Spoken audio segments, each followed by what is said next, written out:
La boucle d'oreille, vite! Mais qu'est-ce que tu attends? Donne-la moi, allez! D'accord, attrape. Fini de s'amuser, on passe aux choses sérieuses. Allez! Salut tout le monde, c'est Baemon, j'espère que vous allez bien. Aujourd'hui on se retrouve pour une nouvelle vidéo sur DBZ, Janemba et Buwan, qui gagneraient en 1vs1. C'est une vidéo qui m'a été demandée plusieurs fois, donc c'est parti. Tout d'abord on va présenter les personnages, puis ensuite on va comparer leurs prestations. On va commencer par Buwan. Majin Buu est l'un des antagonistes principaux du manga et de l'anime DBZ. Il est le dernier des 3 antagonistes principaux. Il possède de nombreuses formes. Cependant, chaque forme a une personnalité et des objectifs différents, ce qui en fait essentiellement des individus distincts. Toutes les formes de Majin Buu sont simplement appelées Majin Buu dans la série, mais les différentes formes tirent leur nom commun de divers jeux vidéo DBZ. Donc, on a Majin Buu pur. Il s'agit de la forme initiale de Buu telle qu'elle était il y a 5 millions d'années. Il est incontrôlable sous cette apparence et ses excès n'ont aucune limite. La destruction de la Terre en est le parfait exemple. Il posera beaucoup de difficultés à Son Goku, Vegeta et le bon Majin Buu.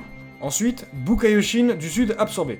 Il s'agit de la forme que Majin Buu prend après avoir absorbé le Kaioshin du Sud. Sa musculature devient beaucoup plus imposante et est beaucoup plus lente dans ses actions. Le gros Buu, cette apparence est le résultat de l'assimilation du grand Kaioshin. Le Buu maléfique, c'est une créature grande, mince, grise et émaciée qui est apparue après que Majin Buu ait dissipé le mal de son corps. Super Buu, c'est le résultat de Buu maléfique mangeant le gros Buu sous une forme de chocolat. Ce nouveau Majin Buu a énormément plus de pouvoir et une capacité mentale accrue que l'incarnation précédente. Sous cette forme, Buu a très peu de patience et des accès de colère extrêmement dangereux, possédant même le pouvoir de déchirer les murs dimensionnels s'il est suffisamment en colère. Buu-Tenks, c'est lorsque Super Buu absorbe Gotenks et Piccolo. Buu Piccolo absorbé, alors ça en fait c'est la fusion de Gotenks qui est arrivée à terme et Piccolo a pris le dessus. Buwan, il a absorbé Gohan Ultime, c'est la forme la plus puissante des Buu. Il a eu comme adversaire Végéto. Son Goku et Vegeta ont donné naissance à un être supérieur.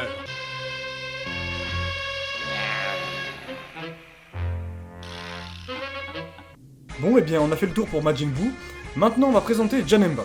Janemba est l'antagoniste principal du film 12, Fusion, apparu le 4 mars 1995. Ce film se passe lorsque Goku et Vegeta sont dans l'au-delà.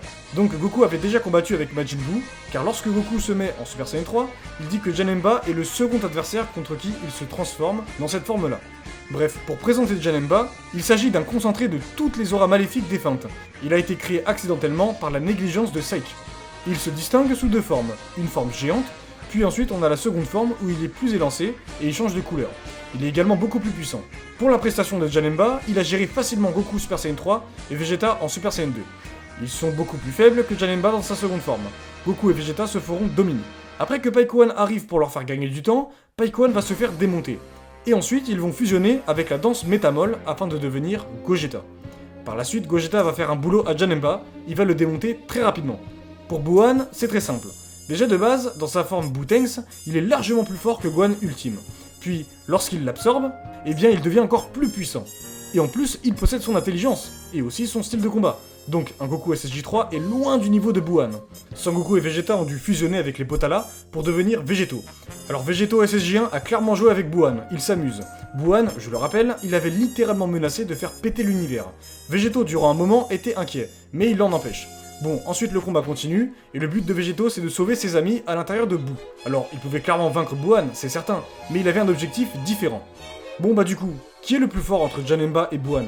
En soi, ils ont eu un adversaire similaire, Végéto pour Buwan et Gogeta pour Janemba. Mais la victoire revient à Buwan, tout simplement car déjà il a absorbé Gohan Ultime, qui est de base largement plus fort que Goku en Super Saiyan 3. Gohan Ultime avait démonté Super Buu, qui était plus fort que Goku SSJ3. Mais Buwan a aussi Goten, Trunks, Piccolo, le gros Buu en lui. Donc ce n'est pas négligeable. Pour Janemba, il a effectivement géré facilement Goku SSJ3, Vegeta SSJ2, ainsi que Paikuan. Pour ma part, je pense que Buwan pourrait faire encore mieux que Janemba. Buwan a une capacité de régénération impressionnante. Janemba, lui, a des pouvoirs tout de même impressionnants, il peut manipuler l'espace-temps comme il le désire. Donc je mets Buwan plus fort que Janemba. Buu-Tenks en revanche serait peut-être un adversaire de taille face à Janemba. Je pense qu'ils sont relativement de même puissance, puisqu'il a fallu une fusion pour vaincre Janemba. Il est évident qu'il est plus fort que Super Buu.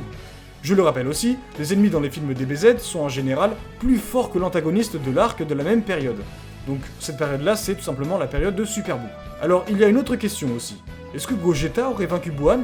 La réponse est oui. C'est une fusion très puissante. La fusion ne fait pas qu'additionner les puissances, elle les multiplie de manière considérable. Bref, j'espère que vous aurez apprécié cette vidéo. N'hésitez pas à vous abonner, à liker et à commenter, ça me ferait super plaisir. Aussi, donnez vos idées de vidéos dans les commentaires, je me ferai un plaisir de les lire. Bref, à plus.